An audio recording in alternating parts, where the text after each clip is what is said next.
بسم اللہ الرحمن الرحیم۔ شروع اللہ کے نام سے جو بڑا مہربان اور نہایت رحم کرنے والا ہے۔ مکہ کے شریف اور امیر گھرانوں کا دستور تھا کہ جب ان کے نوزائیدہ بچے 8 دن کے ہو جاتے تو وہ انہیں دودھ پلانے والی ایسی مخصوص عورتوں کے حوالے کر دیا کرتے جو صحراؤں میں رہتی تھیں۔ ان عورتوں کو فن دایا گیری میں خاص مہارت ہوتی تھی۔ وہ شرفائے شہر کے ان شیرخوار بچوں کو اپنے ساتھ صحرا کی کھلی فضا میں لے جاتی اور وہیں ان کی تربیت اور پرورش میں مصروف ہو جاتی۔ ان خدمات کا انہیں باضابطہ معاوضہ بھی ملتا۔ بچوں کی پرورش کرنے والی یہ صحرا نورد عورتیں اکثر مکہ میں آتی جاتی رہتی تھی اور اپنی پسند کے شیرخوار بچوں کی تلاش میں رہتی۔ جب ایسے بچے ذرا سیانے ہو جاتے تو انہیں ان کے والدین کو لوٹا کر اپنی محنت کا معقول معاوضہ وصول کر لیتی۔ حضرت محمد صلی اللہ علیہ وآلہ وسلم کی ولادت کے چند روز بعد مکہ کے نواحی صحراؤں چند دائیہ عورتیں شیرخوار بچوں کی تلاش میں قافلے کی صورت میں شہر میں داخل ہوئیں۔ اس قافلے میں بوڑھی اور لاغر حلیمہ سعدیہ بھی شامل تھی۔ اتفاق سے قافلے کی سب عورتوں کو کوئی نہ کوئی شیرخوار بچہ مل گیا، مگر ضعیف و ناتواں حلیمہ کی گود خالی کی خالی رہ گئی۔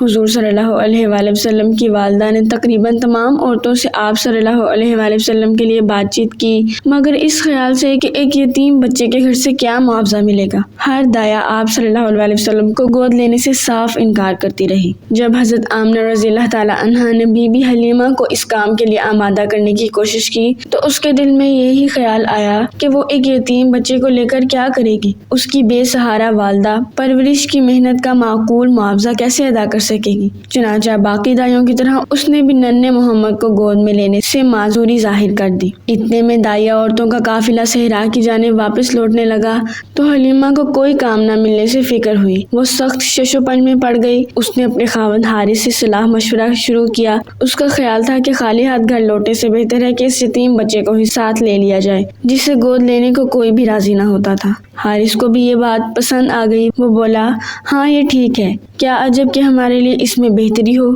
چنانچہ حلیمہ نے بالآخر حضرت آمنہ رضی اللہ تعالیٰ عنہا کی تجویز قبول کر لی اور حضور صلی اللہ علیہ وآلہ وسلم کو گود میں لے لیا۔ اس رسمی کارروائی کے بعد دونوں میاں بیوی قافلے کے ہمراہ اپنے صحرائی خیمے کی طرف لوٹنے کی تیاری میں مصروف ہو گئے۔ حلیمہ کے پاس سواری کے لیے فقط بھورے رنگ کی ایک دبلی پتلی گدھی تھی اور دودھ کے لیے ایک بری اونٹنی تھی۔ ان دنوں مکہ کے گرد و نواح کا علاقہ سخت خشک سالی اور شدید قحط کی زد میں تھا۔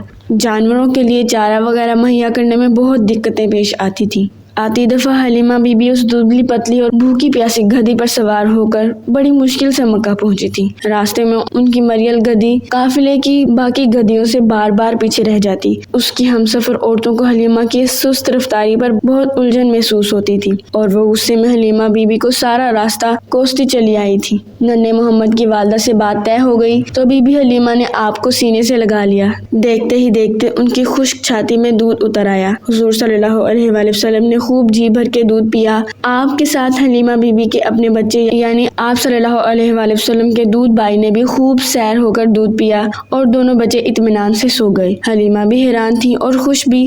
انہیں اچھی طرح یاد تھا کہ انہوں نے اس سے پہلی رات پریشانی کے عالم میں جاگ کر کاٹی تھی، کیونکہ ماں کا دودھ نہ ملنے کی وجہ سے ان کا بچہ رات بھر روتا رہا تھا۔ اسے اونٹنی کا دودھ بھی میسر نہ آ سکا تھا کیونکہ بوڑھی اونٹنی کے تھن بھی خشک تھے۔ بی بی حلیمہ کا شوہر حارث اپنی بوڑھی اونٹنی کے پاس گیا تو کیا دیکھتا ہے کہ اس کے تھن دودھ سے لباب بھرے ہوئے ہیں۔ جب اسے دوہا گیا تو اس سے دودھ بکثرت حاصل ہوا، جسے میاں بیوی نے خوب سیر ہو کر پیا اور وہ رات انہوں نے سکون سے گزاری۔ صبح ہوئی تو حارث نے حیرت سے کہا، اے حلیمہ، مجھے تو پختہ یقین ہونے لگا ہے کہ جس بچے کو ہم نے گود میں لیا ہے برکتوں والی ہستی معلوم ہوتی ہے۔ حلیمہ مسکرائیں اور بولی، مجھے بھی ایسا ہی دکھائی پڑتا ہے، کیونکہ ہم پر تو ابھی سے ہی برکتوں اور نعمتوں کی بارش شروع ہو چکی ہے۔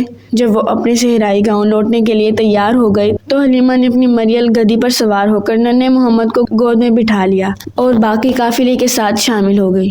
قدرت خدا کی، وہی مریل گدھی جو آتی دفعہ بار بار سب سے پیچھے رہ جاتی تھی اور سب کی پریشانی کا باعث بنی ہوئی تھی، اس بار آگے آگے بھاگنے لگی، یہاں تک کہ قافلے کی باقی عورتیں بار بار چلائی، ارے حلیمہ، ذرا دھیرے دھیرے چل، یہ وہ مریل گدھی تو دکھائی ہی نہیں دیتی جس پر تو سوار ہو کر ہمارے ساتھ گھر سے نکلی تھی۔ جب حلیمہ انہیں کہتی یہ تو وہی گدھی ہے تو کسی کو یقین نہیں آتا تھا۔ شام کے قریب بی بی حلیمہ ننھے محمد کو خوشی خوشی اٹھائے اپنے صحرائی خیمے میں پہنچ گئیں۔